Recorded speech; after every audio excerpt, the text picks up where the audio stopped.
sur Europe 1. Les enfants d'Europe 1. Et ce matin, dans les enfants d'Europe 1, Dimitri, une disparition. Et oui, le 29 octobre 1981, la France perd son chanteur-poète Georges Brassens lors d'Autriche. Il meurt à l'âge de 60 ans d'un cancer généralisé. Oui, des obsèques sont organisées dans sa ville natale de Sète et dans le cimetière des pauvres, presque en secret. Reportage d'Europe 1. Sous des dehors bougons et un peu ours, Brassens cachait en fait un cœur débordant de générosité. Et c'est pour ne pas faire de peine à sa famille et à ses amis qu'il a souhaité un enterrement discret, rapide et sans cérémonie.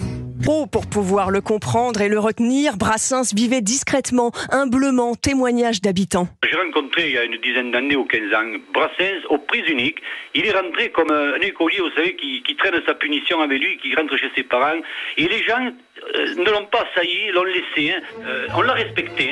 De toute façon, c'était un type qui rasait les murs. À sa mort, Brassens n'a plus que des copains depuis qu'il les a chantés. Il y a ceux qui ne le fréquentaient pas, mais qui font comme s'ils le connaissaient. Et puis il y a les vrais, les bougons, les bourrus, ceux de la première heure, comme le comédien Raymond DeVos, ceux dont il a changé la vie, Serge Lama, Yves Duteil. La poésie, c'était toute sa vie.